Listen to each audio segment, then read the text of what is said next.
శ్రోతలకు నమస్కారం. కథా సమీరానికి స్వాగతం.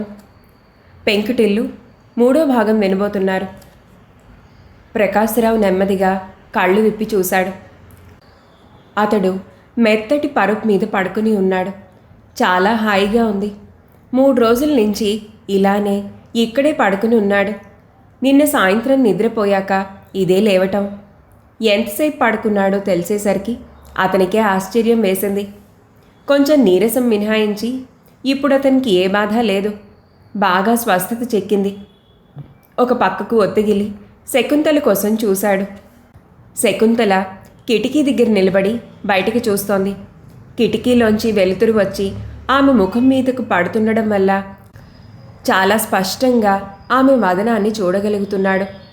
ఎంతో అమాయకంగా నిర్మలంగా కనపడుతున్న ఆమెను చూసి క్షణంసేపు ముగ్ధుడయ్యాడు ప్రకాశరావు. మెల్లిగా దగ్గాడు. శకుంతల తల తిప్పి అతని వంక చూసింది. కళ్ళు తెరిచి ఉండడం కనిపెట్టి దగ్గరికి వచ్చి లేచారా అడిగింది. ఏం మాట్లాడాలో తెలియని ప్రకాశరావు మాట్లాడలేదు. ఏమైనా కావాలా అడిగింది మళ్ళీ. ఆమె ప్రశ్నకి జవాబు చెప్పకుండా ఆమె కళ్ళల్లోకి చూస్తూ మిమ్మల్నో విషయం అడిగేదా అడిగాడు బలహీనంగా. ఆమె నవ్వుతూ మీరు రోజుకి ఎన్ని విషయాలు అడుగుతారేమిటి? ఆమె చెప్పేది వినకుండా ప్రకాశరావు తన ధోరణిలో నేను మీకు చాలా శ్రమ కలిగించాను కదూ అన్నాడు. చాలా. నిజానికి ఇన్ని సపర్యలు చేయవలసిన అవసరం ఏముంది చెప్పండి. నాకేమీ డబ్బు లేదు. పేదవాణ్ణి. చదువుకోవడం కోసం ఈ ఊరొచ్చి మీ ఇంట్లో ఒక గదిలో ఉంటున్నాను. నా వల్ల మీకు ఇబ్బంది కలిగించానే కానీ ఇంతవరకు సహాయపడింది లేదు. ప్రకాశరావు ఉద్వేగంగా చెప్పుకుపోసాగాడు. మీరు నిజం చెప్తున్నారు అంది శకుంతల అతని నుంచి దృష్టి తప్పిస్తూ. నాకు ఈ ఊళ్ళో ఏ కొద్ది మందో తప్ప ఎవరూ తెలీదు. ఏ కొద్దిపాటి గౌరవం నాకు లేదు. మరి మీరింత సపర్య ఎందుకు చేస్తున్నారో నాకు అర్థం కావటం లేదు. ఈసారి ముఖం కోపంతో కొంచెం ఎర్రబడింది. అయినా మామూలుగానే మాట్లాడేందుకు ప్రయత్నిస్తూ మీరు చీటికి మాటికి ఇలా ఎందుకు మాట్లాడుతున్నారో నాకు అర్థం కావట్లేదు. ఒక మనిషికి గౌరవ మర్యాదలు ఉంటేనేనా ఎవరైనా సహాయం చేసేది అంది. తన మాటలకి ఆమె ఇలా అర్థం తీసేసరికి ప్రకాశం చింతపడుతూ నేను తెలివి తక్కువ వాణ్ణి. ఏదో ఒక మాట ముందు వెనక చూసుకోకుండా మాట్లాడేస్తూ ఉంటాను అన్నాడు. ఇందులో జవాబు చెప్పేందుకు శకుంతలకేమీ లేదు. కాలేజీ 3 రోజుల నుంచి పోతోంది అన్నాడు ప్రకాశం విచారంగా. ఒంట్లో బాగాలేనప్పుడు పోకేం చేస్తుంది? అయినా ఒక 4-5 రోజులు పోయినంత మాత్రాన పెద్ద ప్రమాదం ఏమీ ఉండదనుకుంటాను. ప్రమాదం ఉన్నా లేకపోయినా ఎప్పుడూ కాలేజీ ఎగవేయడం అలవాటు లేనివాడు హఠాత్తుగా కొన్ని రోజుల పాటు మానేయవలసి వస్తే ప్రాణాలు పోయినట్లుగా బాధపడే మాట అబద్ధం కాదు. ఈ ప్రసంగం మార్చాలని శకుంతల మీరు ముఖం కడుక్కోరా అని ప్రశ్నించింది. ఎందుకు కడుక్కోను? నా అంతటి నేను లేచి నిలబడే ఓపిక నాకుంది. హనుమంతుడిలాంటి మీ పనివాడిని పంపవలసిన అవసరం లేదులేండి అని ఆమె వంక చూసి నవ్వాడు. జవాబుగా ఆమె కూడా నవ్వుతూ అయితే సరే, కానీ కళ్ళు తిరిగి మళ్ళీ పడిపోయేందుకు సిద్ధపడితే ఇక్కడెవరూ పట్టుకుని కాపాడేందుకు సిద్ధంగా లేరు అంది. 3 రోజుల క్రితం రాత్రి జరిగిన సంఘటన గుర్తుకు వచ్చి ప్రకాశరావు సిగ్గుపడ్డాడు. తర్వాత ఏం జరిగిందో అతనికి ఇప్పటికి కూడా సరిగ్గా తెలీదు. మర్నాడు ఉదయం మెలకు వచ్చేసరికి ఇదే మంచం మీద తనని డాక్టర్ పరీక్ష చేస్తుండగా పడుకుని ఉన్నాడు. అప్పటినుంచి ఇక్కడే ఉన్నాడు. పోండి, పొరపాటు అనేది ఎప్పుడూ వస్తుందా అని లేచాడు. లోపలికి పోయి ముఖాన్ని వేడినీళ్లతో కడుక్కుని వచ్చాక మళ్ళీ వచ్చి కూర్చుని తువ్వాలతో తుడుచుకుంటూ ఇవాళ లేచి తిరగలననుకుంటాను అన్నాడు.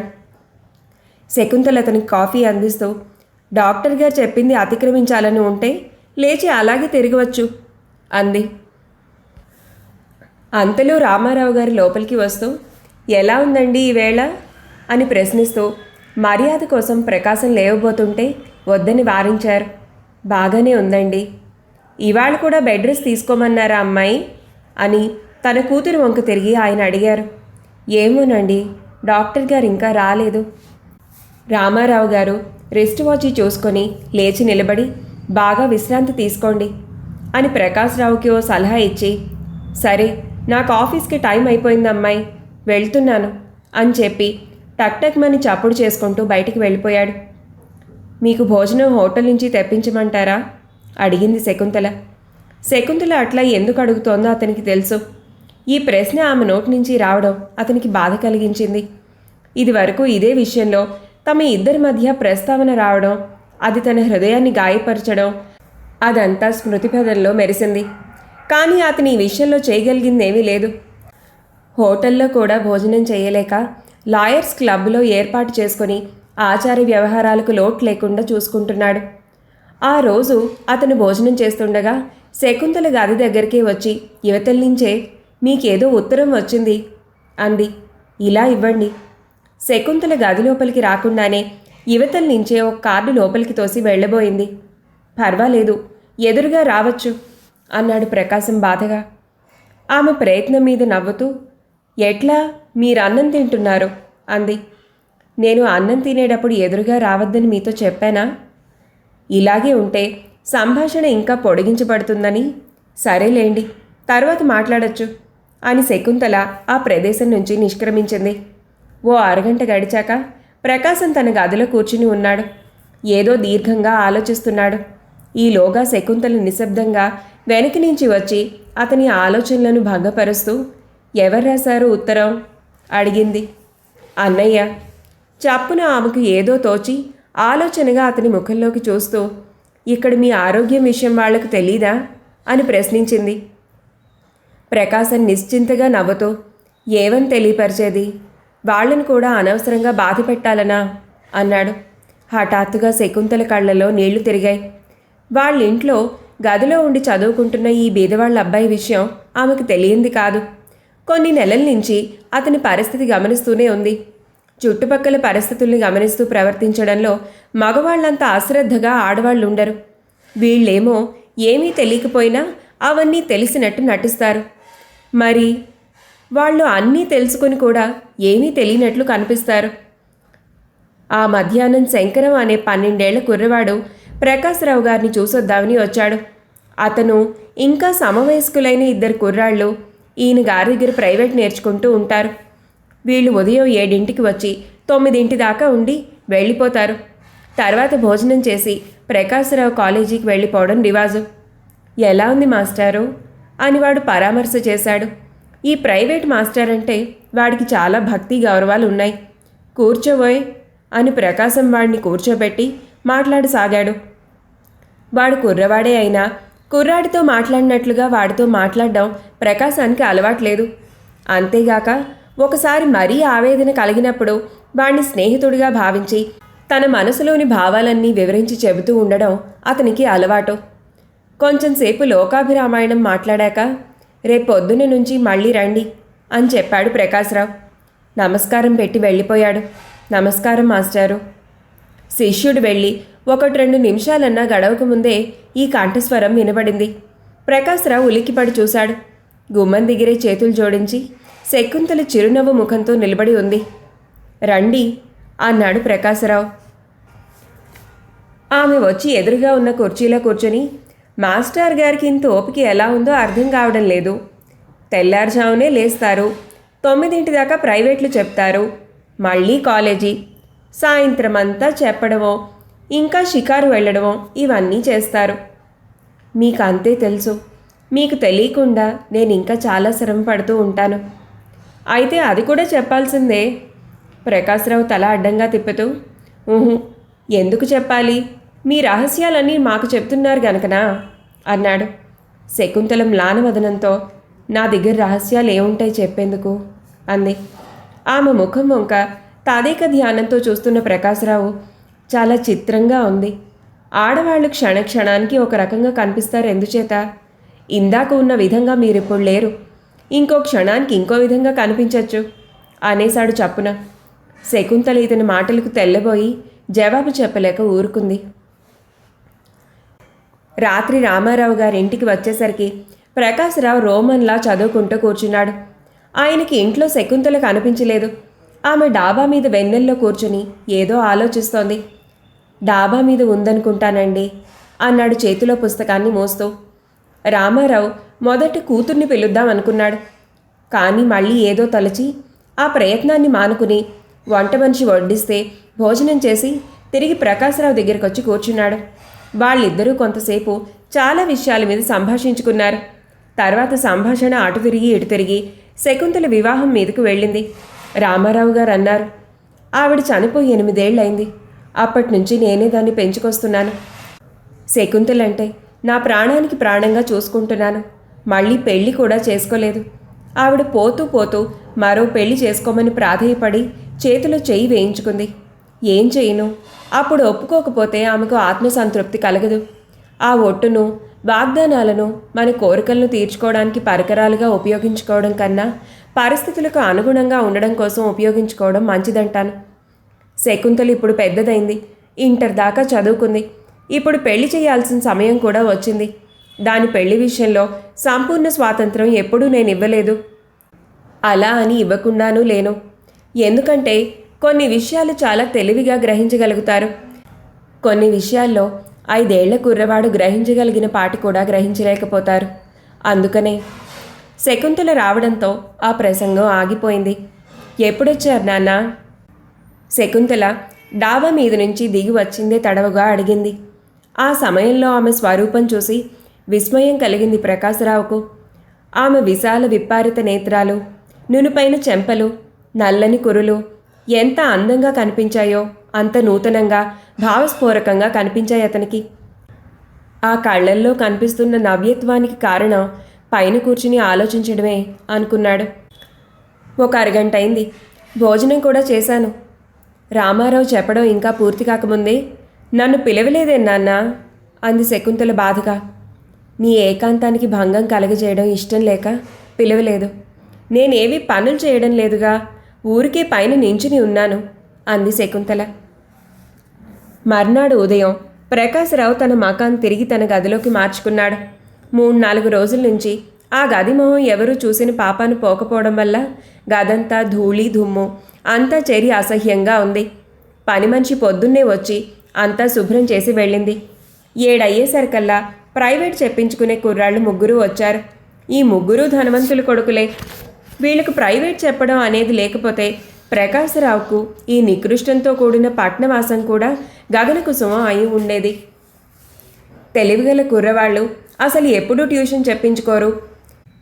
శంకరము, ఆ రెండో కుర్రాడు కాస్త చెబితే అర్థం చేసుకునేపాటి తెలివితేటలు గల కుర్రవాళ్ళు. లావుగా పొట్టిగా ఉండే ఆ 3వ అబ్బాయి కాస్త బండరాముడు. వాడికి అర్థమయ్యేటట్టు చెప్పడానికి ప్రకాశరావు తల ప్రాణం తోకకు వచ్చేది. ఆ 3 వెళ్ళిపోయేసరికి 9 అయింది. ప్రకాశం అదృష్టవశాత్తు ఇవాళ ఆ లావుపాటి కుర్రాడు జీతమిచ్చి మరీ వెళ్ళాడు. ఇవాళ కూడా స్నానం చేయవద్దని డాక్టర్ గారు చెప్పి వెళ్ళినందువల్ల ప్రకాశం లోపలికి పోయి సబ్బుతో ముఖం రుద్దుకొని వచ్చాడు. అతను బయలుదేరబోతుండేసరికి శకుంతల వచ్చింది. కొంచెం దూరంగా నిలబడి, అయితే ఇవాళ వెళ్తున్నారన్నమాటేగా? మీ ఇష్టం వెళ్ళొచ్చు, కానీ కాస్త జాగ్రత్తగా ఉండండి. ప్రకాశం ఆగి ఆమె వంక సదభిప్రాయంగా చూస్తూ, నా మీదే ఉన్న అభిమానానికి కృతజ్ఞుణ్ణి. కానీ మీరు ప్రతి విషయంలోనూ ఇంత శ్రద్ధ తీసుకుంటుంటే సిగ్గుతో చచ్చిపోతున్నాను అన్నాడు. మీరు చాలా సుకుమారులు. మీ ఆరోగ్యం విషయం కూడా మీకు తెలీదు. ఇంట్లో ఒక ఆడదాన్ని ఉండి ఆ మాత్రం అజమాయిషీ చేయకపోతే మీరు ఎలా బాగుపడతారు అని గంభీరంగానే అడిగింది శకుంతల. సరే, మీ ఇష్టం అని యువతలకు వచ్చి గది తలుపులు దగ్గరికి వేసి, వెళ్తున్నానండి అని గుమ్మం దాకా వచ్చి మళ్ళీ ఏదో గుర్తుకు రాగా ఆగిపోయాడు. అతని చర్యల్ని శకుంతల ఆశ్చర్యంగా పరికిస్తోంది. అతను ఆమెకు అభిముఖంగా నడిచి బాగా దగ్గరికి వచ్చి ముఖంలోకి చూస్తూ, మీ కోపం వచ్చిందా అని అడిగాడు. ఎందుకు? శకుంతల ఆశ్చర్యంతో ప్రశ్నించింది. అయితే మీకు కోపం లేదన్నమాట అని ప్రకాశరావు ఇహ అక్కడ ఆగకుండా వేగంగా బయటికి వెళ్ళిపోయాడు. శకుంతల రద్దీగా ఉన్న రోడ్డు వంక చూస్తూ అలాగే నిలబడింది. క్రమక్రమంగా ఆమె మనసులో ఏవో ఆలోచనలు చెలరేగుతున్నాయి. ముఖంలో ఏవో వినూత్న భావాలు ద్యోతకమవసాగాయి. అమ్మగారు ఈ పిలుపు విని ఎదురుగా చూసింది. ఎవరో చేతిలో ఏవో బట్టలు పట్టుకుని నిలబడి ఉన్నాడు. ఎవరు అడిగింది. నేను లాండ్రీ వాణ్ణండి. ప్రకాశరావు గారు ఉన్నారా? లేరు. ఎందుకు? వారు బట్టలు ఇస్త్రీకి వేసి చాలా రోజులైంది. ఇన్నాళ్లకు రాకపోతే నేనే పట్టుకొచ్చాను. చేత్తో బల్లవంక చూపిస్తూ, సరే అక్కడ పెట్టి వెళ్ళు అంది శకుంతల. అలాగే చేసి ఏదో సంశయిస్తూ నిలబడ్డాడు వాడు. ఏమిటి అడిగింది. డబ్బులండి. సరే ఆయన గారు లేరుగా, సాయంత్రం రా. వాడు బిక్కుమొహం వేసి వెనక్కి తిరిగి వెళ్ళిపోయాడు. కానీ ఏమనుకుందో శకుంతల వాడిని కేకేసింది. ఏమిటండి అంటూ వాడు తిరిగొచ్చాడు. ఎంత ఇవ్వాలి? వాడు చెప్పాడు. ఉండు అని ఆమె గబగబా లోపలికెళ్ళి డబ్బు తెచ్చి వాడి చేతిలో పెట్టింది. వాడు నమస్కారం పెట్టి పోతుండగా ఆగమని, ఆయన ఇలాగే తరచూ బాకీ పడుతూ ఉంటారా అంది. అవునండి. ఎందుచేత? వాడి ఇరకాటంలో పడినట్లు మొహం పెట్టి, ఆయన ఎక్కువ డబ్బు కలవారు కాదనుకుంటానండి. సరే నువ్వు పో. వాడు వెళ్ళిపోయాడు. శకుంతల ఏదో ఆలోచనలో పడింది. ప్రకాశరావు అందరి దగ్గర అప్పులు చేస్తున్నాడా? మళ్ళీ అవన్నీ ఎలా తీరుస్తాడు? ప్రకాశరావుని గురించి ఆమె చాలా తక్కువసార్లు ఆలోచించింది. అతని స్వవిషయాలేమీ ఆమెకు తెలియవు. అతను ఎప్పుడూ ఆమెతో చెప్పలేదు కూడా. అథవా ఎప్పుడైనా అతని గురించి ఆలోచించడానికి ప్రయత్నించినా అతని ప్రవర్తన గురించే కానీ అతని పరిస్థితి గురించి కాదు. బిడియంగా మాట్లాడే అతని స్వభావం, లేనిపోనివి ఊహించుకుని బాధపడే అతని వింత ప్రకృతి, వీటిని గురించే ఆమె తలుచుకుని అప్పుడప్పుడు నవ్వుకునేది. కానీ ఇదేమిటి, ఇవాళ ఈ విషయం వినే దగ్గర నుంచి ఆమె మనసంతా దిగులుతో నిండిపోయింది. తను ఇన్నిసార్లు అతనితో మాట్లాడినా నిజ పరిస్థితి స్వంత తెలివితేటలతో గ్రహించుకోలేకపోయింది. ఈ క్షణంలో తన ప్రవర్తనకి తనను దూషించుకుంది కూడా. అతను ఇందాక అన్న మాట తమాషాకే అన్నా అది నిజమే. తనకు తెలియకుండా అతని దగ్గర చాలా రహస్యాలున్నాయి. ఒకసారి గదిలోకి పోయి అతని వస్తువులన్నీ చూడాలనే వాంఛ ఆమెకెందుకో కలిగింది. లోపలికి పోదామని గదివైపు 2-3 అడుగులు వేసింది కూడా. కానీ మళ్ళీ ఏదో గుర్తుకు రాగా ఆగిపోయింది. పరాయి వాళ్ల గదికో ఇంటికో వాళ్ళు లేకుండా వెళ్ళడం ఏవంత సబబైన పని. ఆమె వెళ్ళలేక గిరుక్కుని తిరిగి ఇంట్లోకి వెళ్ళిపోయింది. 4 రోడ్లు కలిసే ప్రదేశానికి కొంచెం యువతలుగా ఉన్న ఈ పెద్ద ఇంట్లో వరుస వాయి లేకుండా చిన్న చిన్న గదులు చాలా ఉన్నాయి. పూర్వ పద్ధతిలో కట్టబడిన గృహం అవడం చేత ఒక తీరు తెన్ను లేకుండా ఏ గదికి ఆ గది విడివిడిగా ఉన్నట్టుంటుంది. అవైనా చాలా శిథిలావస్థలో ఉన్నాయి. చిదంబరం ప్రస్తుత పరిస్థితి ఎట్లా ఉన్నా పూర్వీకులు బాగా ఆర్జించిపోయిన వారు కావడం చేత ఇల్లు లేకుండా తమ వంశం వాళ్ళు బాధపడడానికి ఇష్టం లేకపోయిందా అన్నట్లు 2-3 పెద్ద కుటుంబాలు జీవించే పరిమాణం గల బ్రహ్మాండమైన కొంప ఒకదాన్ని అమర్చి వెళ్లారు. ఇంటి స్థితిగతులు ఇప్పుడు ఎలా ఉన్నాయి అంటే అది వేరే సంగతి. ఆ పెద్ద ఇంట్లో ఉన్న చాలా గదుల్లో ఏ ఒక్కటి కూడా ఇప్పుడు ఆరోగ్యకరమైన పరిస్థితిలో లేదు. అప్పుడప్పుడు దుమ్ము ధూళి కింద రాలుతుండడం కద్దు. ముందున్న గదుల్లో చిదంబరం పేకాట కోసం ఒకటి ప్రత్యేకించబడింది. పిల్లల చదువు కోసం యువతల ఇంకొకటి, నారాయణకు ఒక గది, మధ్యలో అందం లేని ఒక విశాలమైన హాలు. మిగతా గదులు ఎవరికోసమూ ప్రత్యేకించబడకపోయినా ఏ గది ఖాళీగా మాత్రం లేదు. అవసరం లేని సామాను, అవసరమున్న సామాను అవన్నీ వాటి స్థానం ఆక్రమించుకుని ఉన్నాయి. పేకాట గదిలో ఆ వేళ మధ్యాహ్నం 3 గంటల వేళ ఆట జోరుగా సాగిపోతోంది. 2-3 కొత్త మిత్రులు కూడా ఈరోజే వేంచేశారు. వాళ్ల రాకతో తన గృహం పావనమైనట్లుగా తలపోశాడు చిదంబరం. మొదటి చప్పగా ప్రారంభమైన ఆట క్రమక్రమంగా మహా ఉధృతమై సాగిపోయి పసందులో పడి మళ్ళీ చప్పగా వచ్చేసరికి అందరికీ కొంత విశ్రాంతి కావాలనిపించింది. ఆట ఆపి మౌనంగా కూర్చున్నారు. ఇక మేం వెళతామండి అంటూ లేచారు కొత్త మిత్రులు. చిదంబరం ఆశ్చర్యంగా, అప్పుడైనా సాయంత్రం దాకా కూర్చోరా అడిగాడు. క్షమించండి, పనులున్నాయి. చిదంబరం చేసేది లేక, సరే మీ ఇష్టం, రేపు వస్తారా? అలాగే అని వాళ్ళు మిగతా వాళ్ళ దగ్గర కూడా సెలవు తీసుకుని వెళ్ళిపోయారు. వచ్చిన వాళ్ళు రామూర్తి గారికి దగ్గర బంధువులు అవడం వల్ల ఆయన కూడా లేచి వాళ్లతో వెళ్ళవలసి వచ్చింది. ఇక మనం 3 మిగిలాం అన్నాడు అవధాన్లు గారు. నే ఇవాళ 5 అయినా సరే కదలను అన్నాడు గంగాధరం గారు. అది మాట, చిదంబరం అన్నాడు. ఈ 3తో పేకాట 5 గంటల దాకా నిరాటంకంగా గడిచింది. అప్పుడు అబ్బాయి వస్తాడు, స్టేషన్ దాకా వెళ్ళాలి అని అవధాన్లు గారు హడావిడి పడిపోతూ వెళ్ళిపోయారు. ఎట్లా అయితేనే ఇవాళ బాగా గడిచింది. గంగాధరం గారు ఊకొట్టారు. తర్వాత మీరు షర్టు వేసుకుని రండి, కొంత దూరం అట్లా షికారు పోయి వద్దాం అన్నాడు. చిదంబరం లోపలికి పోయి ఆదరా బాదరా చొక్కా వేసుకుని కాళ్లకు చెప్పులైనా లేకుండా గబగబా బయటకొచ్చేశాడు. ఇద్దరూ బయలుదేరారు. దారిలో ఒక దుకాణం దగ్గర ఆగి చుట్టలు ముట్టించారు. ఎటు వెళదాం? ఇటు అన్నారు గంగాధరం గారు ఒకవైపు చూపిస్తూ. లాకులు దాటి ఇద్దరూ కృష్ణానది వైపు నడవసాగారు. చాలా మనోహరమైన సాయంత్రం. నదిగాలి ఇద్దరి బట్టతలల మీద ఉన్న కాసిన వెంట్రుకల్ని గలగల్లాడిస్తోంది. కొంత దూరం పోయాక గంగాధరం గారు, ఇవాళ మీతో ఒక విషయం చెప్పాలి అన్నాడు కొంచెం తగ్గి. ఏమిటి? ఈ నూతన ధోరణి చూసి ఆశ్చర్యంతో కళ్ళు పెద్దవి చేసి ప్రశ్నించాడు చిదంబరం. గంగాధరం గారు అన్నారు, చూడండి, ఈ విషయం మీతో చెప్పాలని చాలా రోజుల నుంచి అనుకుంటున్నాను. కానీ ఏది? ఎప్పటికప్పుడు ఏదో అవాంతరం వచ్చి పడుతూనే ఉంది. చిన్నపిల్లాళ్ళలా అడుగుతున్నాను అనుకోకండి.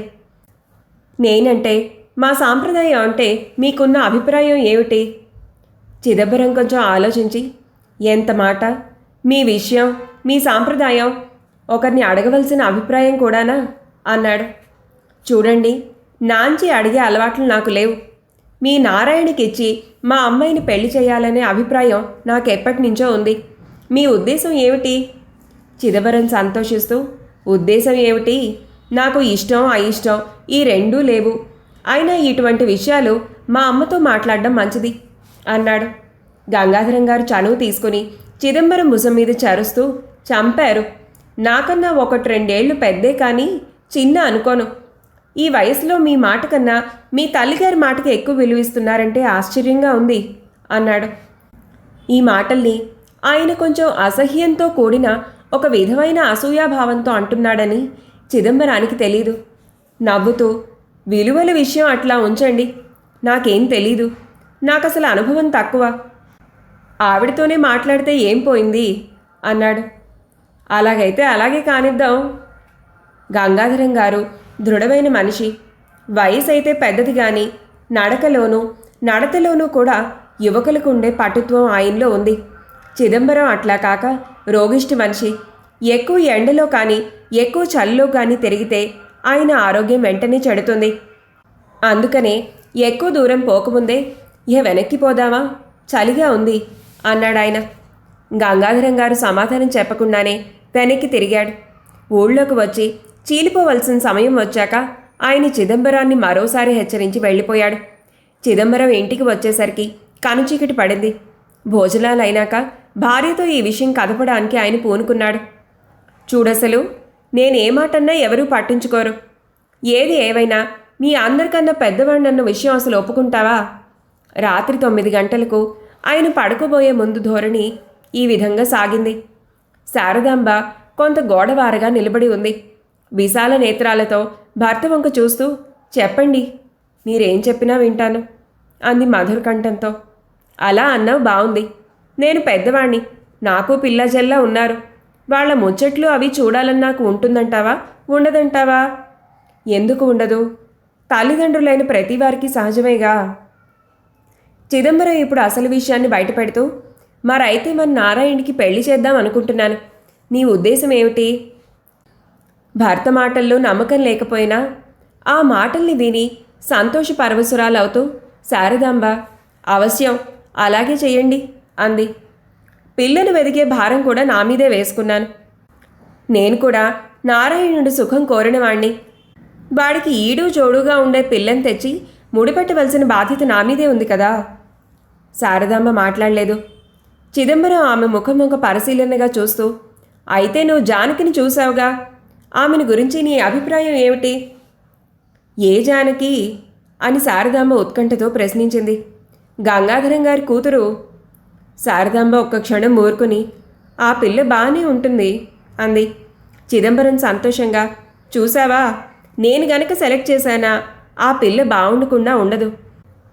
నే ఇదివరలో ఎప్పుడు ఆ అమ్మాయిని చూసినా అనుకునేవాణ్ణి, మహాలక్ష్మిలా ఉంది, మా ఇంటి కోడలైతే బావుండు అని. ఆశ్చర్యంగా ఇవాళ గంగాధరం గారు కూడా ఇదే అభిప్రాయం వెలుబుచ్చారు. మీరేమన్నారు? సంతోషం ఇంకా అధిగమించగా ఆయన ఏమంటానే పిచ్చిదానా, అమ్మతో నేరుగా మాట్లాడమంటాను అన్నట్టు ఈ విషయం అమ్మతో చెప్పడం మర్చిపోయాను. ఏది, ఎక్కడుందామా అని గట్టిగా అమ్మా అని కేకేశాడు. ఏమిట్రా అని లోపలెక్కడి నుంచో వినిపించి వినిపించకుండా అందామా. ఓసారిట్రా. మధ్య హాల్లో చాప మీద ఛాయను దగ్గరికి తీసుకుని కథలు చెప్తున్న ఆవిడగారు విసుక్కుంటూ లేచి వచ్చి ఎందుకురా పిలిచావు అని అడిగింది. నిల్చోలేవు, కూర్చో, నీతో ఒక ముఖ్యమైన విషయం మాట్లాడాలి. కొడుకు అలా అనేసరికి నిజంగా ఏదో ముఖ్యమైన సంగతి చెప్పబోతున్నాడని గ్రహించి గుమ్మ మీద కూర్చుంటూ చెబుదు అంది బయటకు. చిదంబరం పెద్ద వ్యవహారకర్తలాగా గంగాధరం గారి పిల్ల జానకిని గురించి నీ అభిప్రాయం ఏమిటి? ఎందుకు అని ఆవిడ సాగదీసింది. ఆహా, చెబుదు. ఎప్పుడూ ఈ విధంగా మాట్లాడని కొడుకు ఇవాళ అలా మాట్లాడుతున్నాడంటే తగని కారణం లేకపోదని ఆ వృద్ధురాలు గ్రహించి హాల్లోంచి ఎంతసేపు బామ్మా అని కేకేసిన ఛాయకు నువ్వు పడుకోవే అని కేకేసి జానకి విషయమా, కొంచెం కరుగ్గా ఉండే స్వభావమని నలుగురు చెప్పుకుంటున్నారు. అందులో నిజానిజాలు తెలియవు సుమా అంది సాలోచనగా. ఆయన వెంటనే అందుకొని నలుగురు అనుకునే మాటలు మనకి రుజువేమిటి, లోకులు కాకులు, అంతెందుకు ఆ పిల్లని చూస్తేనే బోధపడుతుంది. సరే, ఆ విషయం అలా ఉంచు, మనం వాళ్లతో సంబంధం కలిపితే ఎట్లా ఉంటుంది అన్నాడు. ఎవరు, నారాయణ విషయమా అని ముసలావిడ ముసుముసు నవ్వులు నవ్వుకుంటూ కుతూహలంగా ప్రశ్నించింది. అదే. ఆవిడ తాత్కాలికంగా సంతోషపడినా ఇంట్లో కల్లా పెద్ద దిక్కు తనే కావడం చేత కొంచెం జాగ్రత్తగా యోచించి సంబంధాలు కలుపుకోవడం అంటే అంత తేలికైన విషయం కాదురా అబ్బాయి, ఎన్ని పుట్టుపూర్వోత్తరాలు చూడాలి, దానికంతా జరగవలసిన తతంగం చాలా ఉంది మరి అంది. అవును, అందుకనే ఆ విషయాలు నీ మీదనే వదిలేస్తున్నాగా. ఆవిడ ఆనందంతో అయితే నేను చెప్పినట్టు నడుచుకుంటారా అంది. ఎందుకు నడుచుకోము, ఈ ఇంటి పెద్దవి నీవు, నీ మాట వినకపోతే ఇంకెవరి మాట వింటాం అన్నాడు చిదంబరం. అయితే సరే, రేపోసారి గంగాధరం గారిని పిలుచుకురా అని తల్లి ఆజ్ఞ ఇచ్చింది. శారదాంబ సందేహంతో ముందుగా నారాయణ అభిప్రాయం కూడా తెలుసుకుంటే మంచిది కదా అంది. వాడు మట్టుకు కాదని ఎందుకంటాడు, నారాయణ విషయం నాకు తెలీదా అంది ముసలావిడ. అయినా ఒకసారి కనుక్కుంటే పోయింది లేదుగా. ముసలావిడ కోడలి వంకొకసారి చురుచురా చూసి ఓహో, నాకన్నా అన్నీ నీకే ఎక్కువ తెలుసల్లే ఉందే అంది. కోడలు జవాబు చెప్పలేదు. సరే అయితే అలానే కనుక్కోండి అంటూ ఆవిడ అక్కడి నుంచి లేచి జామ్ అంటూ లోపలికి వెళ్ళిపోయింది. మర్నాడు ఉదయం నారాయణకి కాఫీ అందిస్తూ అంది శారదాంబ. నీతో విషయం చెప్పాలిరా. ఆ సమయంలో అక్కడ ఎవరూ లేరు. తల్లి కొడుకు ఇద్దరే కూర్చుని ఉన్నారు. ఏంటమ్మా అడిగాడు నారాయణ. ఇప్పుడు అప్పుడే పెళ్లి చేసుకోవడం నీకు ఇష్టమేనా? అతను తలెత్తి తల్లి వంక చూస్తూ ఎందుకమ్మా అని ప్రశ్నించాడు. ఎందుకేవేట్రా, ఏ ఏడుకు ఆ ఏడు పైబడ్డ కొద్దీ పెళ్లి చేసుకునే అవసరం ఎక్కువ అవుతుందా లేదా? మీ నాన్నగారు కూడా అన్నారు నువ్వు ఇష్టపడితే సంబంధాలు చూద్దామని. ఇప్పుడు ఆ విషయాలన్నీ ఎందుకు లేదు అని నారాయణ తప్పించుకోబోయాడు. శారద పట్టు విడవకుండా ఆహా, ఇవాళ నువ్వు చెప్పి తీరాలి, నా ముందు నువ్వు మాట దాచుకోలేవని నాకు తెలుసు, అందుకే అడుగుతున్నాను, ఏమిటి నీ అభ్యంతరం అడిగేసింది గబగబా. నారాయణ జవాబు చెప్పకుండా ఊరుకున్నాడు. నాతో చెప్పవా నాయనా? ఏం చెప్పమంటావు? నారాయణ వేసింది నిజంగా చిక్కు ప్రశ్నే. అందుకే శారదాంబ వెంటనే సమాధానం చెప్పలేకపోయింది. కానీ తర్వాత సర్దుకొని సూటిగా ఇప్పుడు నీకు పెళ్లి చేసుకోవడం ఇష్టం అవునా కాదా? 1, 2, 3 నిమిషాల దాకా నారాయణ పెదాలు విప్పలేదు. శారదాంబ సందిగ్ధంగా అతని వంక చూస్తూ ఏదో అనబోయేసరికి అతనే అన్నాడు, నాకు ఇష్టం లేదు. ఏదో అనబోతున్న ఆవిడ పెదాలు అలాగే నిలిచిపోయాయి. మరు క్షణంలో ముఖం అంతా నల్లగా మారగా తల ఉంచుకుంది.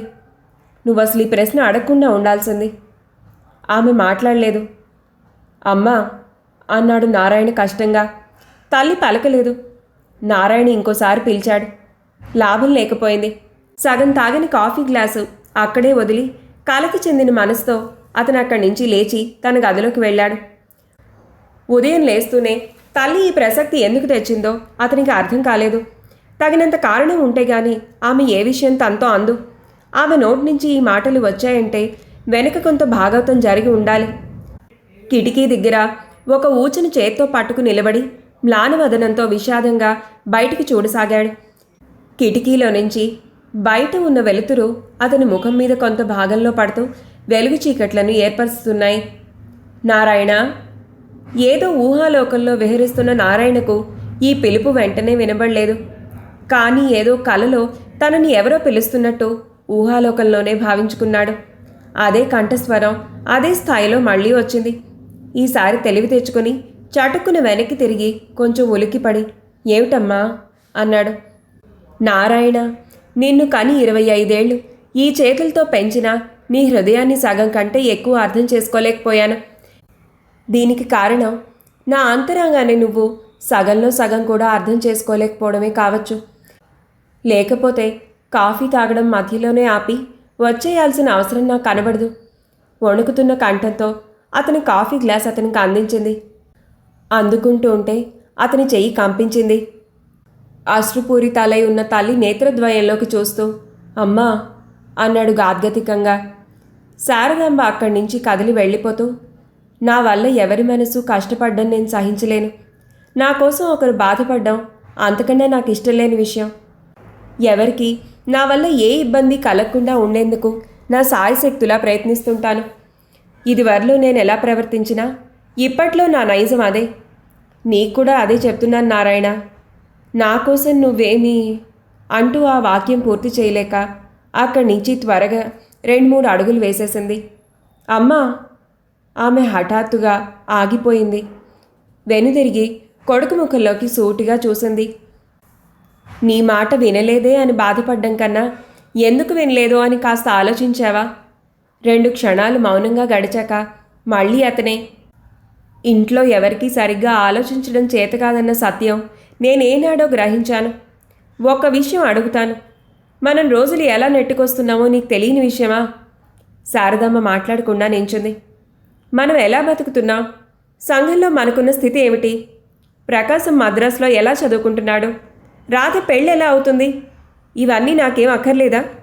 నా పెళ్లి విషయమే ముఖ్యమా? జవాబు చెప్పలేదు తల్లి. ప్రకాశం డబ్బు లేక అక్కడ ఎంత ఇబ్బంది పడుతుంటాడో నీకేమైనా తెలుసా? తృణమో ఫణమో పంపిస్తున్నాం మనం. ఇహ ఆ ఆస్కారం కూడా వాడికి లేకుండా చెయ్యాలా? వాడి లా కోర్స్ ఎలా పూర్తవుతుంది? ఒక్క క్షణం ఆగి, వాడి లా కోర్స్ పూర్తయ్యేంత వరకు నేను పెళ్లి చేసుకోదలుచుకోలేదు. అంతేకాదు, రాధ పెళ్ళి అయ్యేదాకా నేను పెళ్లి చేసుకోను. వయసుతో పాటే పెళ్ళి అన్న సూత్రాన్ని నేను అంగీకరించను. జీవితానికి ముఖ్యంగా కావాల్సింది పెళ్ళి అని నేను అనుకోను. నన్ను సగం సగం కాకుండా పూర్తిగా అర్థం చేసుకోమ్మా అంటూ ఇహ అక్కడ ఆగకుండా తల్లిని తప్పుకుని బయటికి వెళ్ళిపోయాడు. ఆశ్చర్యచకితురాలైన ఆమె అలాగే చాలాసేపు నిలబడిపోయింది. ఆమె తెచ్చిన కాఫీ బల్ల మీద అలాగే ఉంది.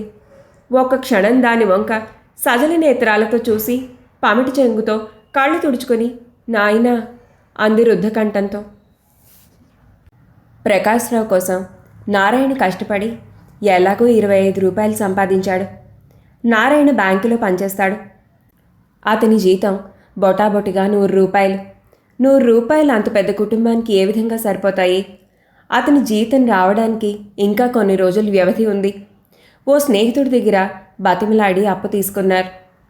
అటే తీసుకుపోయి పోస్టాఫీస్కి వెళ్ళి మనీ ఆర్డర్ చేసి వచ్చాడు. పొద్దున జరిగిన విషయాలన్నీ అతని స్మృతిపథంలో మెదులుతున్నాయి. తన మాటల వల్ల తల్లికి ఏమైనా కష్టం కలిగిందేమో తెలీదు. కానీ ఆ పరిస్థితిలో తను అంతకన్నా మాట్లాడగలిగింది, చేయగలిగింది ఏవీ లేదని అతను భావించాడు. పెళ్లి చేసుకునే ఈడు వచ్చిందని అతనికి తెలుసు. ఏదైనా సుఖపడితే ఆనందాన్ని కలిగించే జీవితం అనుభవిస్తే ఈ వయసులోనే అని అతనికి తెలుసు. కానీ అతని తలలో అనేక ఆలోచనలున్నాయి. అవన్నీ తీరేదాకా అంతే. ఆ సాయంత్రం ఇంటికి చేరేసరికి 5 దాటింది. అతనికి చాలా తలనొప్పిగా ఉంది. దారిలో కాఫీ తాగుదాం అనుకున్నాడు. కానీ జేబులో డబ్బు లేకపోవడం చూసుకొని లోపల నుంచి పెళ్ళికి వస్తున్న ఉద్వేగాన్ని ఆపుకుని విసుక్కుంటూ ఇంటికి వచ్చాడు. వాకిట్లో అరుగు మీద గంగాధరం గారు, చిదంబరం ఒకరి పక్కన ఒకరు కూర్చుని ఉన్నారు. కొంచెం దూరంలో గుమ్మం దగ్గర ముసలావిడ నిల్చునుంది. నారాయణ రావడం చూసి వచ్చావురా నాయనా అంది ముసలావిడ. గంగాధరం గారు నారాయణ వంక ఒకసారి సదభిప్రాయంగా చూసి నవ్వుకున్నాడు. ఆ అబ్బాయిని రోజు చూస్తున్నామనుకోండి, కానీ మా పిల్ల విషయం ఏమిటి చెప్పు అన్నాడు గంగాధరం గారు. చెప్పేదేముంది కొత్తగాను, జానకి విషయం నాకు తెలీదు. తెలుసుననుకోండి, అబ్బాయి సరిగ్గా చూశాడా మరి? చూసే ఉంటాడు. జానకిని వాడు ఎరకపోవడం ఏమిటి? ఏరా నారాయణ అంది ముసలావిడ. నారాయణ ఏమీ బదులు చెప్పక గుడ్లప్పకించి చూస్తూ ఊరుకునేసరికి, ఇంతమంది ఎదుట, అందులోనూ కాబోయే మామగారి ఎదుట వాడు నిజమేం చెప్తాడు అని నవ్వింది వెకిలిగా. అంతేననుకోండి అని గంగాధరం గారు శృతి కలిపి, మిగతా విషయాలు మాట్లాడుకోవాలి కదా అన్నాడు. కట్న కానుకల విషయంలో ఖచ్చితంగా ఉండాలన్న నా అభిప్రాయం. ఎందుకు కాదు, మీ అభిప్రాయం ఏటో చెప్పండి ముసలావిడ చెప్పుకోసాగింది. కట్నం 3,000కి తక్కువ తీసుకుందామని మేమెప్పుడూ అనుకోలేదు. ఈ ఆడపడుచుల లాంఛనాల విషయం అది అంటారా? నారాయణకి అరికాల మంట నెత్తికెక్కింది. ఎవరి విషయం బామ్మ నువ్వు అనేది అన్నాడు కోపాన్ని చంపుకుంటూ కొంచెం ముందుకొచ్చి. ముసలావిడ విడ్డూరంగా నోరు నొక్కుని, సరే సరి, రామాయణం అంతా విని రాముడికి సీత ఏమవుతుంది అని అడిగినట్లు అదేం ప్రశ్నరా వాజమ్మ, ఇదంతా నీకోసం కాదట్రా అంది. నారాయణ ఇంకా అదే ధోరణిలో, నా కోసం ఇదంతా చేయమని ఎవరు చెప్పారు బామ్మ? అయ్యో అయ్యో, అదేమిట్రా, ఒకళ్ళు చెప్పవలసిన విషయమా ఇది? ఇన్నేళ్ళు వచ్చాయి, ఆ మాత్రం నాకు తెలియదంటావా? తెలిస్తే ఇలా ఎందుకు చేశావు అని నారాయణ వెంటనే అంటించాడు. అక్కడి వాళ్ళందరూ ఈ ధోరణికి విస్తుపోయి, అయితే ఏమిట్రా నువ్వు ఇంతకీ అనేది? నేను అనేదేమీ లేదు, మిమ్మల్నే అనొద్దంటున్నాను. నా విషయం నాకు తెలుసు. అనవసరంగా జోక్యం కలిగించుకుని మీరంతా లేనిపోని కోపతాపాలకు గురి కావడం నాకు ఇష్టం లేదు. మళ్ళీ ఇంకోసారి చెప్తున్నాను, నన్ను ఇబ్బందిలో పెట్టడానికి ఇందులో ఎవరూ ప్రయత్నించకండి అంటూ అక్కడ ఆగకుండా లోపలికి చెరచెర వెళ్ళిపోయాడు. ఒక క్షణకాలం ఆ ప్రదేశం అంతా నిశ్శబ్దంతో నిండిపోయింది. అది మామూలు నిశ్శబ్దం కాదు. దీని అడుగున భయం, ఉద్రేకం, అసహ్యం, ఈర్ష్య అనే కంటికి కనిపించని వస్తువులు దాక్కునున్నాయి. కష్టం మీద తెచ్చిపెట్టుకున్న చిరునవ్వును ఇంకా కొంత కష్టం మీద అట్టే పెట్టుకుంటూ, సరే అలాగే కానియండి అన్నాడు గంగాధరం గారు. ఎలాగా? బిక్కమొహంతో చిదంబరం ఈ ప్రశ్నను వెంటనే వేశాడు. గంగాధరం గారికి నారాయణ అన్న ప్రతి మాట గుర్తుంది. అతను లోపలికి వెళ్ళిపోతూ తన వంక చూసిన కోరచూపులు కూడా ములుకుల్లా ఆయన బాధ పెడుతున్నాయి. ఎట్లా అవ్వాలని ఉంటే అలాగే కానివ్వండి అంటే మీ మాటల్లో భావం నాకు బోధపడడం లేదు. గంగాధరం గారు దీనికేమో సమాధానం చెప్పే లోపలే ముసలావిడ అందుకుని ఇలా అంది. దీనికి మీరేమీ అనుకోకండి గంగాధరం గారు. వాడు చిన్నవాడు, మంచి చెడ్డలు తెలీవు. ముందు వెనక చూడకుండా పెద్ద మనిషి ఉన్నాడని ఆలోచించకుండా ఏదో వాగేశాడు. దీన్ని మీరేం మనసులో పెట్టుకోకూడదు. పారిపోబోతున్న చిరునవ్వును పెదాల మీద అతి కష్టం మీద అట్టె పెట్టుకుని ఒక్కసారి తలపంకించారు వారు. వాడికి ఇంకా అనుభవం లేదు, బాధ్యతలు తెలీవు. ఎట్లా అయినా ఒప్పించి ఈ పెళ్లి జరిగేటట్లు చూసే భారం నాది. గంగాధరం గారు లేచి వస్తామండి అని సెలవు పుచ్చుకుని వెళ్ళిపోయాడు. ఆయన్ని గుమ్మం దాకా పంపడానికి వెళ్ళిన చిదంబరం, అయితే మీరు రేపు పేకాటకి వస్తారుగా అన్నాడు. అలాగే. ఆయన మరో చిరునవ్వు విసిరి వెళ్ళిపోయాడు. చిదంబరం తన అసమర్థతకి చింతపడుతూ కొడుకు మీద విసుక్కుంటూ లోపలికి వచ్చేశాడు.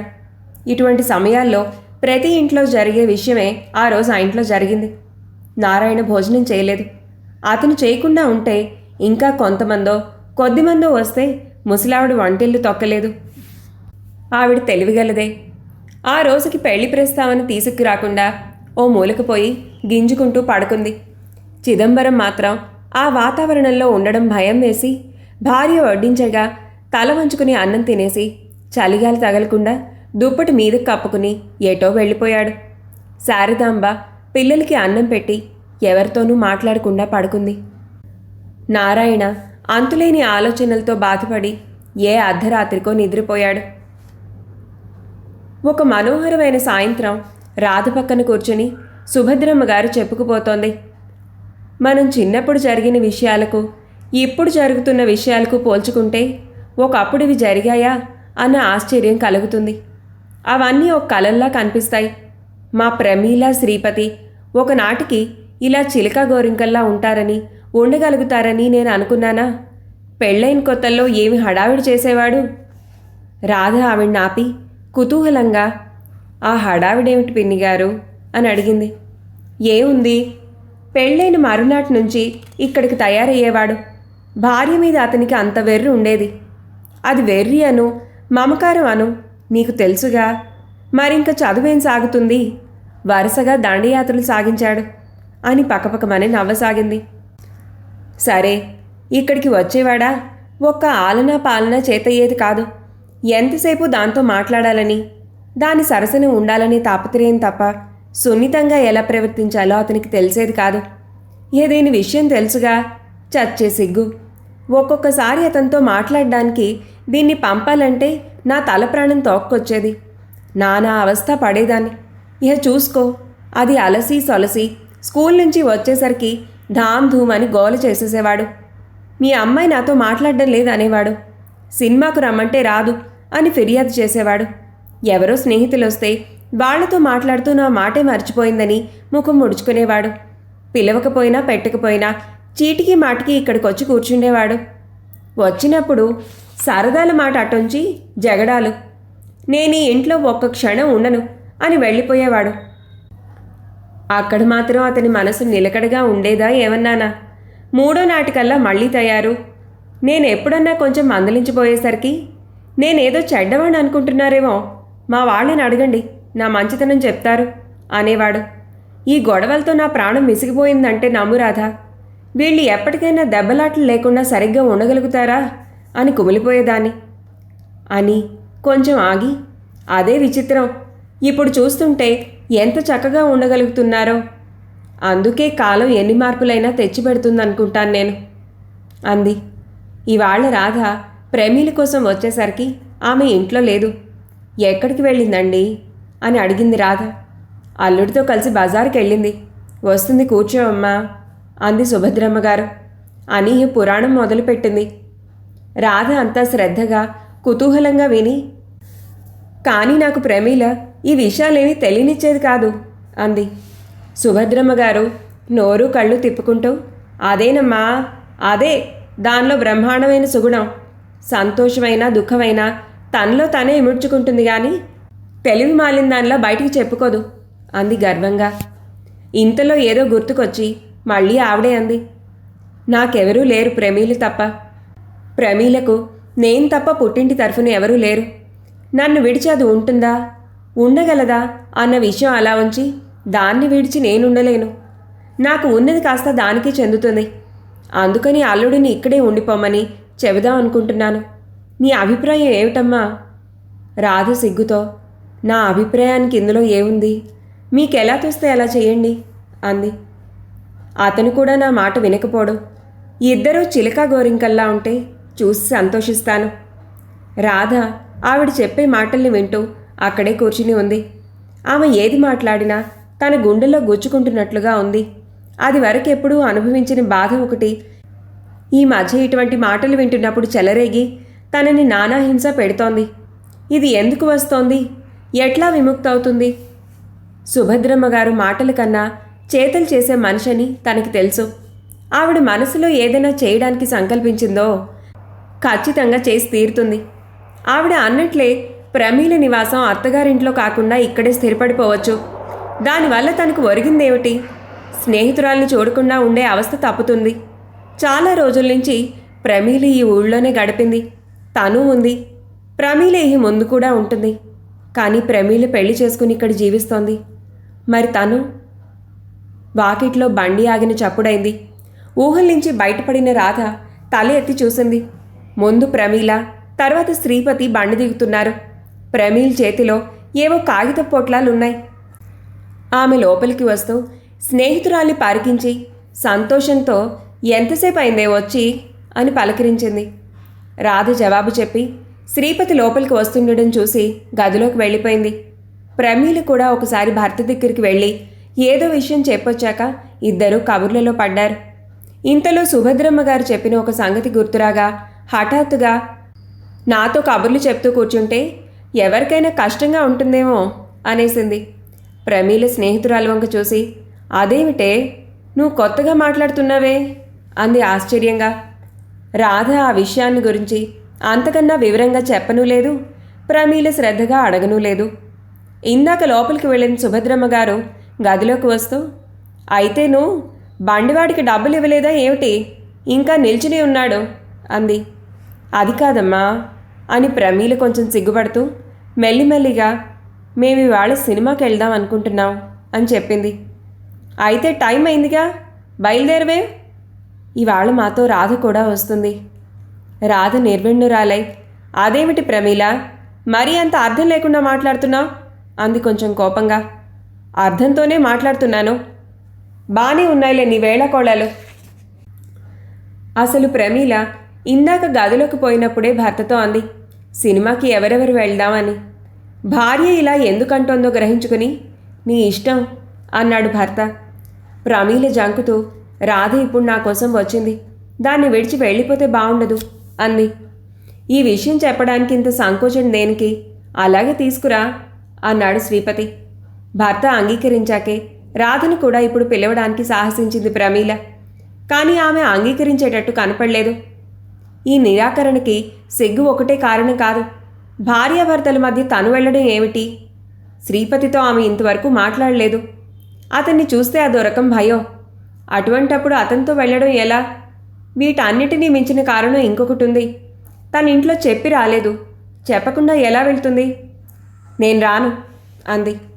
ఈ మాటలు ప్రమీల వినిపించుకోకుండా, నువ్వు సినిమా చూసి ఎన్నేళ్ళయింది అని ప్రశ్నించింది. చాలా రోజులు కావచ్చు. మరేం, ఒక సినిమా చూద్దామని కానీ, ఓ నాటకం చూద్దామని కానీ, కాస్త కులాసాగా కాలం గడుపుదామని కానీ ఏం లేవా? ఎంతసేపు నువ్వు నీ ఇంట్లో సంగతులేనా? నువ్వు మా ఇంట్లో పుట్టినట్లయితే ఇలా అనేదానివేనా అని అనలేకపోయింది రాధ. కానీ నేను రాలేను అంది. ప్రమీల బిక్కమొహం పెట్టేదే గాని ఇంతలో సుభద్రమ్మ గారు కల్పించుకుని, వెళ్ళవమ్మా రాధా, వెళితే తప్పే ఉంది. మీ ఇంట్లో ఏమన్నా అంటారన్న భయం అయితే నేను కబురు చేస్తాను. మీ వాళ్ళు ఏమీ అనకుండా చేసే బాధ్యత నాది, సరేనా అంది.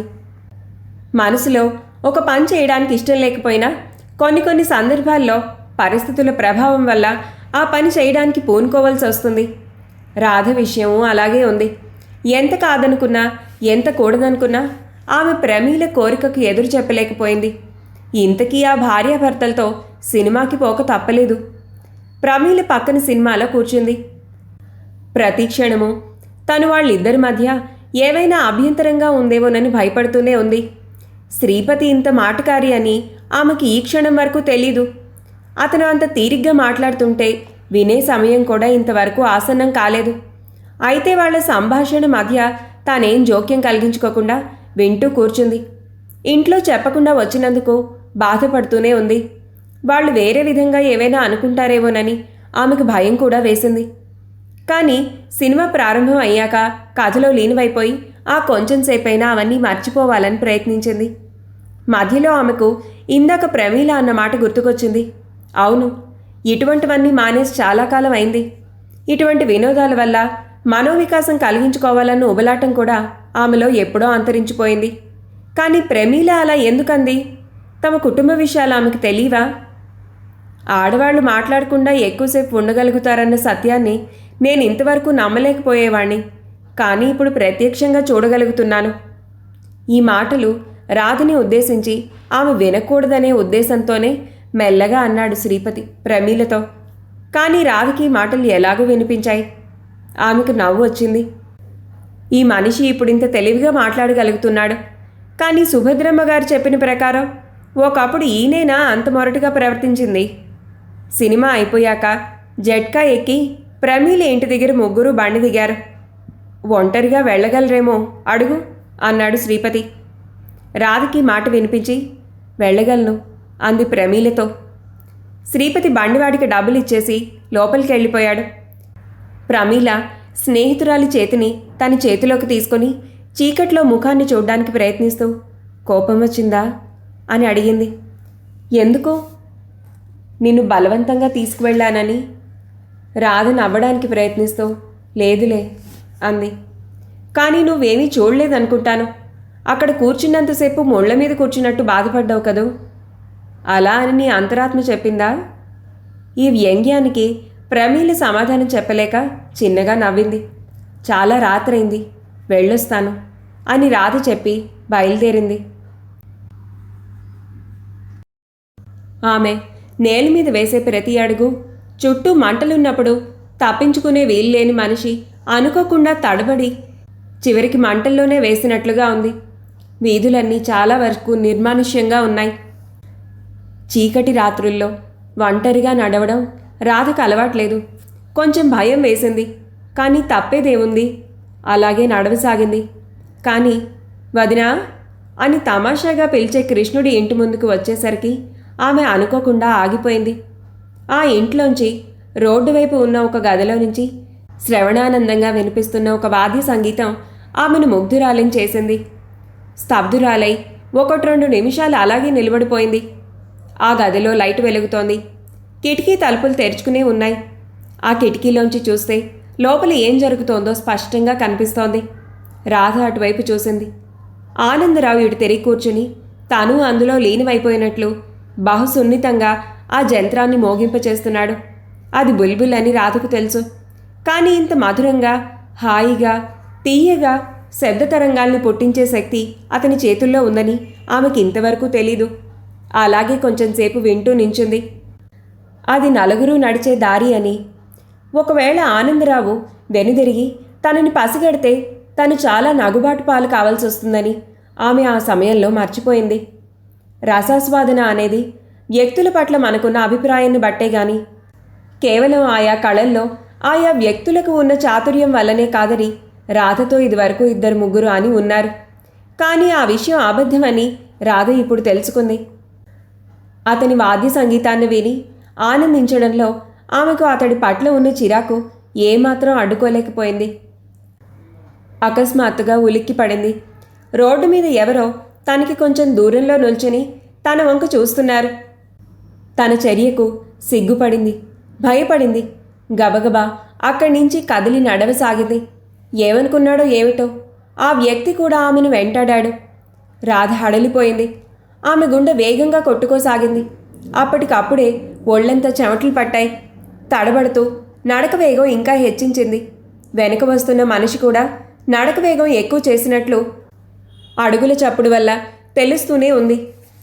జనసంచారం లేని వీధిలో చీకటి రాత్రిలో ఒంటరిగా నడిచి వస్తున్నందుకు తనను తాను దూషించుకుంది.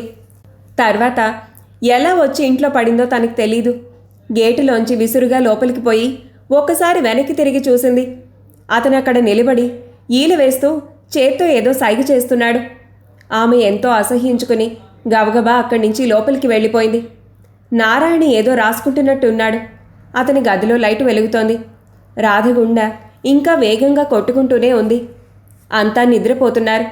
తెలిస్తే ఏమంటారోనన్న భయం. దగ్గరగా వేసున్న తలుపుల్ని తోసుకొని మెల్లిగా లోపలికి వెళ్ళింది. ఒక పక్కగా నిలబడి తల్లిదండ్రులు ఉండే గదిలోకి తొంగు చూసింది. తండ్రి గురకపెట్టి నిద్రపోతున్నాడు. ఆమె నిట్టూర్చి ఇట్నుంచి అటు తిరగడంలో నేల మీద ఉన్న గ్లాసు కింద పడి చిన్న చప్పుడు చేసింది. ఒక్కసారిగా ఆమె గుండె జల్లుమంది. శారదాంబ అప్పుడే మేలుకుందో అంతకు ముందు నుంచే మేల్కునే ఉందో. ఎవరు అంది. రాధ ప్రాణాలన్నీ ఉగ్గబట్టుకుని నేనమ్మా అంది చిన్నగా. శారదాంబ లేచి యువతలకొచ్చింది. రాధ తల ఉంచుకుని నిలబడింది. శారదాంబ శుష్కించిపోయిన పెదాల మీద నవ్వు తెప్పించుకుంటూ ఏ సినిమాకు పోయావమ్మా అంది. రాధ జవాబు చెప్పింది. అన్నం తిందుగానిరా. ఆకలేయటం లేదమ్మా. కాస్త ఎంగిలి పడదుగానిరా. తల్లి మనసు నొప్పించడం ఇష్టం లేక రాధ వెళ్ళింది. దొడ్లోకి పోయి బావి దగ్గర చేతులు కాళ్ళు కడుక్కుని వచ్చింది. భోజనం చేస్తుండగా ఎప్పుడు మేలుకుందో ఏమిటో ముసలావిడ. బానే ఉంది, మరీ అదుపు ఆజ్ఞ లేకుండా పోతోందే వ్యవహారం అంది. ఇంకో సమయంలోనో ఇంకో సన్నివేశంలోనో అయితే నాయనమ్మ మాటలకి రాధ జవాబు చెప్పకుండా ఊరుకునేది కాదు. కానీ ఇప్పుడు ఏవి అనలేక ఊరుకుంది. ముసలావిడ హద్దు పద్దు లేకుండా వాగుకుంటూ పోతోంది. ఇవన్నీ బాగులేదన్నది. ఆడపిల్లలకు ఇంత స్వాతంత్రం ఇవ్వకూడదన్నది. దానికి ఫలితం ఎప్పుడో ఒకప్పుడు అనుభవిస్తారంది. ఏవన్నా తల్లి కూతుళ్ళిద్దరిలో ఎవరూ నోరు మెదపలేదు. కానీ స్పష్టంగానో అస్పష్టంగానో నారాయణ ఈ మాటలన్నీ వింటున్నాడు. కానీ ముసలామె కదా అని మొదట్లో కొంచెం ఉపేక్షించాడు. ఎంతసేపటికి ఆ నోటికి హద్దు పద్దు అంటూ లేకపోయేసరికి లేచి లోపలికొస్తూ, ఏమిటి నాయనమ్మా, అర్ధరాత్రి పూటైనా మమ్మల్ని కాస్త శాంతిగా ఉండనీయవా ఏమిటి అన్నాడు. ఆవిడ నోరు నొక్కుకుంటూ, అనండిరా బాబు, అందరూ నన్నే అనండి. ఒక రాత్రి పగలు లేకుండా ఇష్టం వచ్చినట్టు విచ్చలవిడిగా తిరుగుతున్నదాన్ని అనేవారెవరూ లేరు అని ఏడుపు గొంతుకుతో, మంచి కోసం నేనేం చెప్పినా అర్థం చేసుకోక అంతా నన్ను తిట్టేవాళ్లే. నేను మరీ పరాయిదాన్ని అయిపోయాను అని కళ్ళు ఒత్తుకుంది. నారాయణ విసుగ్గా, చాలు, నువ్వేడుస్తూ కూర్చుంటే ఓదార్చేందుకు ఇక్కడ నీకన్నా పెద్దవాళ్ళు ఎవరూ లేరు అన్నాడు. మళ్ళీ తనే, వయసు చెల్లిన వాళ్ళు కాబట్టి ఈ సరదాలు కాలక్షేపాలు మీకేం అక్కర్లేదు. అయినా అనుభవించాల్సిన ఈడ్లో కూడా ఒక ఆటపాట లేకుండా ఇంట్లో కాళ్ళు ముడుచుకుని కూర్చోమంటావేమిటి? సినిమాలకి షికార్లకి తీసుకువెళ్లే యోగ్యత తాహతూ మనకి రెండూ లేవు. ఎవరో స్నేహితురాలతో వెళ్ళక ఒక్కసారి వెళ్తే అది కూడా వద్దంటావా? ఇదేనా నువ్వు చెప్పేది? పెద్దవాళ్ళయి చూడదలుచుకున్న ముద్దు ముచ్చట్లు ఇవేనా ఏమిటి అని నాలుగు దులిపేసి అతను మళ్ళీ మాట్లాడకుండా ముసలావిడిని మాట్లాడనీయకుండా చేసి అక్కడి నుంచి వెళ్ళిపోయాడు. తర్వాత ఏమనుకుందో ఆవిడ కూడా నోరెత్తకుండా అక్కడి నుంచి వెళ్ళిపోయింది. అనంతరం రాధ భోజనం చేయడం ముగించి చేతులు కడుక్కుంటుంటే శారదాంబ వెనక నుంచి అంది, ఛాయ ఎంతసేపు ఏడ్చిందనుకున్నావు? ఎందుకు? ఆశ్చర్యంతో అడిగింది కూతురు. నువ్వు సినిమాకి ప్రమీలతో కలిసి వెళ్ళావని సుభద్రమ్మ గారు కబురు పంపించింది. అది విని తనని తీసుకుని వెళ్ళలేదని ఒకటే ఏడుపు. నాయనమ్మ తనని కోపడినప్పుడు, ఇంట్లో చెప్పకుండా వెళ్తున్నానని మదనపడినప్పుడు పడిన బాధ కన్నా ఈ మాట విని మరింత నీరసపడిపోయింది. తను నిజంగా పాపిష్టిది. చప్పున ఆమె కళ్ళలో నీళ్లు తిరిగాయి. తన మనస్సులోనిదంతా తల్లితో చెబుతూ కూర్చుంటే అది పెద్ద ఏడుపుగా పరిణమిస్తుందనే భయంతో మాట్లాడకుండా పోయి తన పక్క మీద పడుకుంది. సాధారణంగా నిద్రపోయే ముందు చాలామందికి ఆ రోజు చేసిన పనులన్నీ ఒకసారి నెమరు వేసుకుని పడుకునే అలవాటు ఉంటుంది. రాధకు కూడా అటువంటి అలవాటే. ఇవాళ జరిగిన విశేషాలన్నీ తలుచుకుంటూ కొంచెంసేపు ఆనంద తరంగాల్లో తేలిపోతున్నట్లు, కొంచెంసేపు విచారపు అలల్లో మునిగిపోతున్నట్లు, మరికొంతసేపు జాలిగా తన హృదయం ద్రవించిపోతున్నట్లు అనుభూతి పొంది చివరకు ఏ అర్ధరాత్రికో భారమైన మనసుతో నిద్రపోయింది. 3వ భాగం సమాప్తం. ఈ కథ మీకు నచ్చినట్లయితే లైక్ చేయండి, షేర్ చేయండి, సబ్స్క్రైబ్ చేయండి.